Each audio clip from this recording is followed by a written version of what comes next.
Well, they got lots of wood chips for us.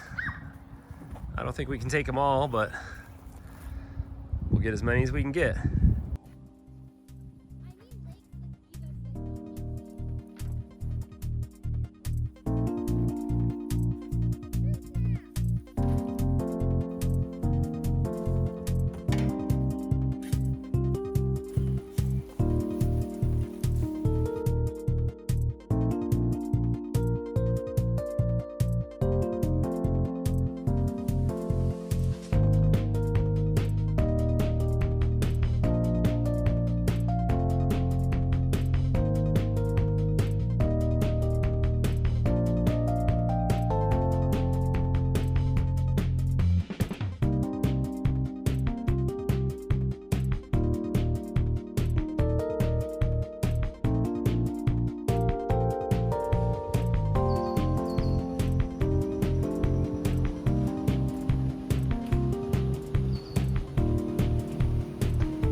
We are out at the garden again.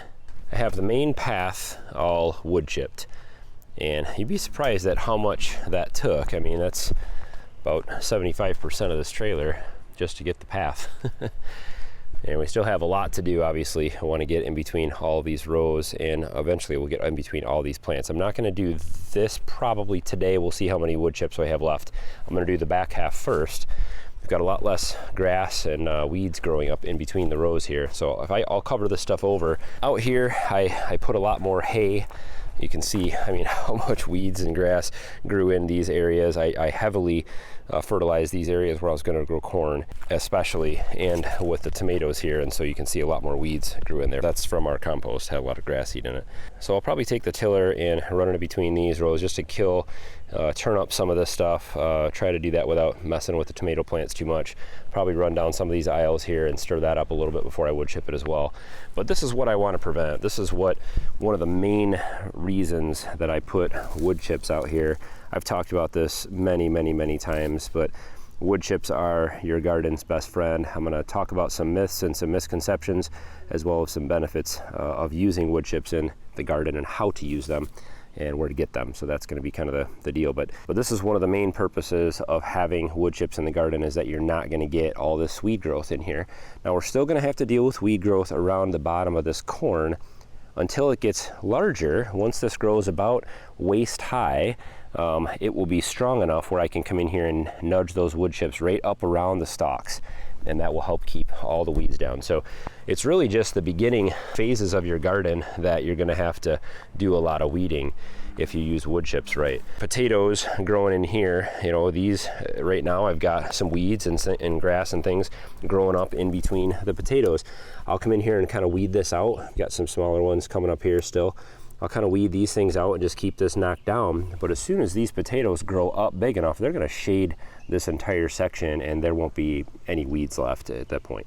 One of the main reasons that I did everything in mounded up rows here, piled up soil and planted in that, is so that I can fill the center section right with wood chips right up to the level of our hills here. So that will be, about 2 inches thick, 2 to 3 inches thick, in between all of these rows and hills, and it'll kind of make the garden look like it's level, although the soil is quite a bit deeper than what you'll see. Same thing out here in this area where I've got a lot of vining crops. This will get all wood chipped through here, and it will keep all that grass down, weeds down, and the vines will kind of crawl right along top of all the wood chips. This, for many of you who've been following along for a long time, this is going to be a repeated theme for you, but wood chips are free. They are a resource that you can buy if you want. I mean, you can have a truckload, a dump truck, 10 yards of wood chips delivered to your house from a landscape supply place. You can get untreated wood chips from those places usually for a fee, and they'll charge you usually $50-$60 to deliver it, and then the cost per yard of wood chips, which is pretty cheap. So I like to source our wood chips in 2 different places. Number one, from city parks. You can get them free from the city parks usually. If you call around your county or township or city parks, usually they have a pile somewhere in the back that they would, they clean up their park and they chip all that stuff and they pile it back there. Some places even allow the local tree companies to come and dump wood chips there, and particularly for people to come and use them as they please, and they're free. So you do have to load it and unload it, unless you get lucky enough to find some guy out there, at the city park with a skid steer around or something. He will usually load it up for you. The other place that I source them is from tree companies, and there's a website called Chip Drop that you can use. Chip Drop, you can register on their site and say what you want. You want wood chips, or a mixture of both. Take a picture and put it up there where you want it to be dumped. Give them some instructions, and tree companies will sign up for that, and they'll come and just dump it at your house, which I've had very good luck with in the past as well. So other than being free, those 2 resources are generally a clean resource. So they're generally chopping trees down from people's homes or from the city park or whatever. In general, this isn't 100% of course, but in general they're getting them from natural sources that people aren't spraying or treating or anything like that. And so they're gonna shred all that up, and you're gonna get a mixture of whatever kind of trees they have. So we get some pine, sometimes we get cedar, which is really great. We get all kinds of different species of trees, and maples and oaks and all that stuff. So whatever's in the area, but it's a nice mixture of different types of wood. But also, you get a little bonus. Although this makes it a little harder to work with, you do get a lot of sticks in the wood chips, which is fine. I don't mind that at all. It makes it a little harder to work with, like I said, but honestly, after a couple weeks of me walking across this and working on top of it, the stuff kind of packs down, it works its way in, and it just looks flat, just like the rest of the wood chips do.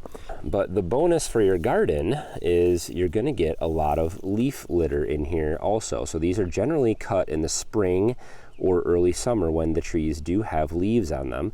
It depends on, of course, when you get it, I suppose, but generally this is when we get ours in the spring, late May and early June, and you're gonna end up getting a lot of leaf matter here. So we got pine needles in here. This, it looks like a lot of pine. It's hard to tell now, but you can see there is a lot of dried leaves. They look just like sticks, but there's a lot of dried leaf matter in here. You can kind of see a little bit on the end of that one. But this is packed full of leaves. And that's a good source of nitrogen to add to this carbon. So as you water this in your garden, this is going to kind of break down. Some of it will compost a little bit in the wood chip layer. It's not going to suck nitrogen out of your soil. It will compost in the wood chip layer, and then it will become soluble. And your water will drain down through that, and it will get into the soil for your vegetables. Let's get some more wood chips in the aisles here, get some more of this garden finished up, and then we'll go through a few of the other benefits of using wood chips in the garden.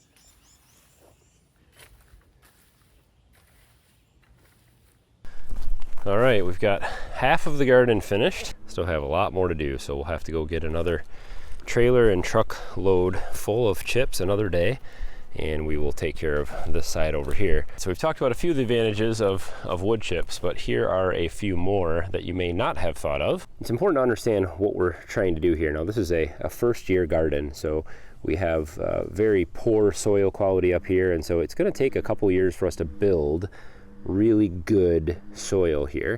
And so what we want to do is with the wood chips is where this is not a short-term nutrient. This is a long-term nutrient. It does two things to provide nutrients for your soil. Number one, I already kind of mentioned, we've got a lot of green leaf matter and pine needles and other things that are going to break down fairly quickly, and those will become soluble nitrogen into the soil. They'll compost a little bit with some of the broken down sawdust and wood chips kind of quickly, and that will become available for the plants. It'll soak down into the soil. But the main thing is what we want to do here is we want to create an environment that is great for bacteria, fungi, and little decomposers, so roly-polies and worms and all kinds of other things. Right now, our soil, if we dig down in here a little bit, you can see just about nothing alive.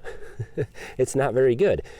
We should be able to take a scoop of soil here out of the ground, and we should be able to run into a bunch of decomposers. We want to run into worms. We want roly-polies. We want little centipedes and all kinds of other small bugs. And then we have bacterias and fungi and all kinds of other things that need to be growing in the soil. And those are going to produce nitrogen for us. Those are going to be breaking down the organic matter in the soil, and they're going to be producing manures, basically tiny amounts of manures. And that's what we want. We want to fill the soil with those bugs. Those are good bugs we want in the soil. Right now we have none because this has just been an arid, this is just sandy, rocky, clay, nothing. So by having a layer of wood chips here, we're going to trap a lot of moisture underneath the soil. And we're going to invite a lot of little critters from all of the woods around us, because all those decomposers, they're working hard in the leaf litter and all that in the forest right near here. So we want to get those decomposers into the garden and have them work here, have them live here, have them create an environment that is healthy for the soil and for our vegetables that we're growing. The last point is probably the most obvious, the one that I've talked about many, many times. But wood chips, a layer of wood chips is going to hold moisture. And to help me understand why I think of it like this, ideally what we want is a lot of sunshine and warmth, but also wet, moist soil. So it's kind of like we're looking for the sunshine in Arizona, but not the desert. We want the Florida soil, but we want the Arizona sunshine. So we want to put both of those together, and wood chips help us to accomplish that. Even with sunshine, baking the soil for 14, 16 hours a day, we could have just blazing sunshine, 95-degree weather. The water, the moisture in the soil that the plants are accessing is way down here. And this will stay wet all day long, and it will stay moist. And so we still get easy access to water for our plants. We still get nice, loose, moist soil. All of our bugs love it. All of our decomposers love it.